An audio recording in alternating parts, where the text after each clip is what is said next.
Hello, and welcome to Homeowner AF, the Canadian first-time homebuying podcast. I'm Brianna Goslin, mortgage agent level 2, and I work with Canadian first-time homebuyers every single day. If you want to own real estate in Canada but aren't sure how to position yourself to get there, this is the podcast for you. I want to see more young Canadians in the market, building equity and long-term wealth. That starts with getting the right advice at the right time, so you're positioned to act when it matters. Each week, I'll bring you bite-sized episodes that actually move the needle toward homeownership. Short, strategic, and packed with practical tips that you can use right away. I'll cover topics like minimum down payment, closing costs, credit, co-signers, and more. Remember, your finances are like a thumbprint. No two are the same. For advice tailored specifically to you, book your free call at briecallme.com. Now, let's get into it.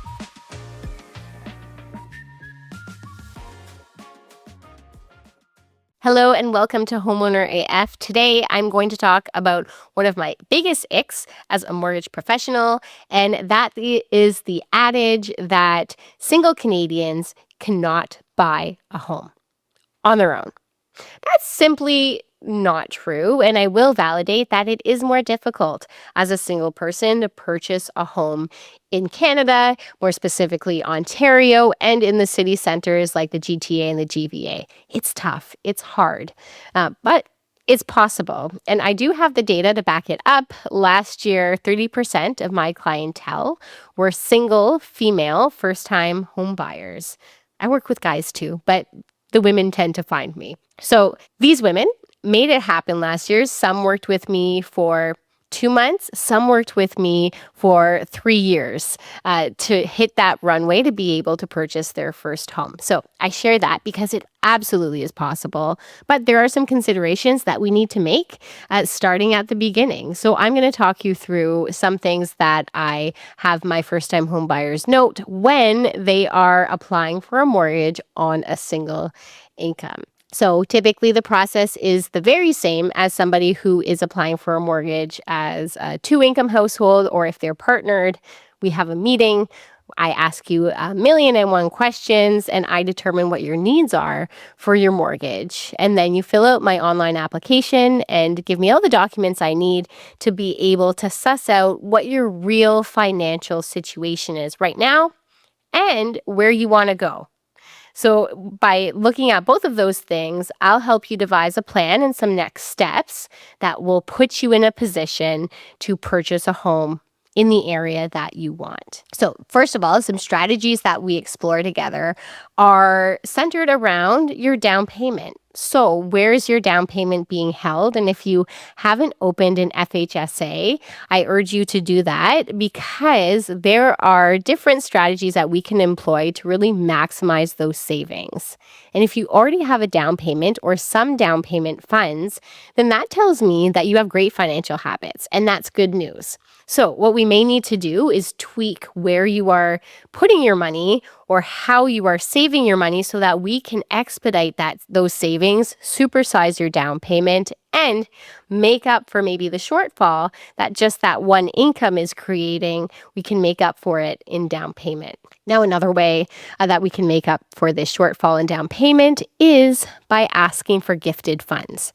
And I know it is sometimes a very awkward conversation, but the fact of the matter is that many parents are waiting for a good time to give their children, their adult children, a sum of money. Now, if you are renting in 2026 and hope to be a first-time homebuyer, now is the time to ask for that money. So that's a bug I would put in your ear.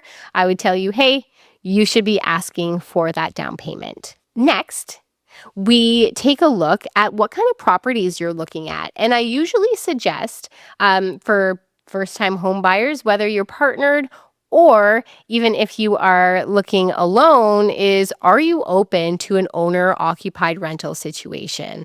Now, owner-occupied rental means that you are purchasing a home that has a rental apartment in it that you will be renting out for money. Now, we can actually use that rental income to qualify your files, so it kind of works as a second income for you as a first-time home buyer or an applicant who is single. I purchased my first home with an owner-occupied rental, and it was a fantastic move for myself and my boyfriend at the time, now husband. We charged $900 for our basement apartment in our bungalow, and not only did it help with qualification, but it really made a difference in our quality of life. And as we were having young children, I was on maternity leave and, of course, earning less money, and that $900 a month really made a difference. So that's something that you can keep in mind. And I'm happy to chat anecdotally about my experience house hacking and being a landlord, because of course it's not for everybody, but if it's the right choice for you, it could really make a difference in when you can become a homeowner. And the other thing we'll look at is down payment assistance programs. So depending on where you live in Ontario or in Canada, you may have access to some municipal down payment assistance programs. Here where I am living in Bracebridge, we have access to the Muskoka Down Payment Assistance Program, and our neighbors to the south in Simcoe Region also have a down payment assistance program. Now, the guidelines and the regulations vary depending on which program you're looking to access. So make sure that you're looking into what applies to you, and your broker or your mortgage agent can definitely guide you through those programs. Now, the last thing that we'll look at for single homeowners or single home buyers is that cosigner guarantor relationship. Now, if you are purchasing with a cosigner, you are not purchasing on a single income.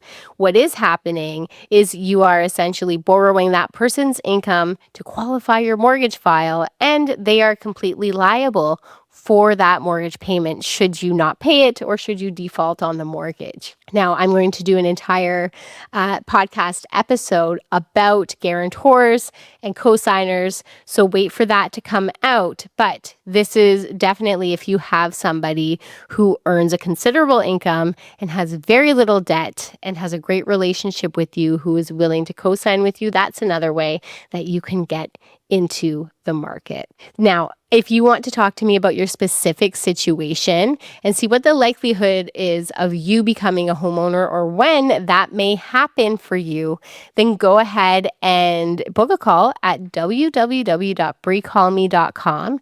And regardless of where you are in your home buying journey, I'm happy to chat. Like I said, I closed a mortgage for a lovely woman last year, and we had been working together ongoing for 3 years to make sure that she was ready and in a position to purchase her home all by herself. And now she is a homeowner, and I am so pleased and proud to say that, because she worked very hard. But that goes to say that if you do not see yourself being a homeowner this year, that's okay. We can definitely devise a plan so that you can attain that goal in the near future. So I will be back in your earbuds next week with a new topic pertaining to Canadian home ownership. But if you have any questions, send me a voice note on Instagram, and I will feature you on the podcast so that I can answer your question and share it with my listeners. Thank you so much for joining me this week. Chat soon. Thanks for listening to Homeowner AF, the Canadian first-time home buying podcast. You'll find links to everything I mentioned in today's episode in the show notes, along with details on how to connect with me. I welcome all of your first-time home buying questions. Send me a voice note to have your question featured on air. And if you're ready to talk through specifics for your first home purchase, you can book a free call at briecallme.com. Remember, if home ownership is your goal, you could be closer than you think. You just need the right information to make the right move. I'll be back next week with another tidbit to help you get there.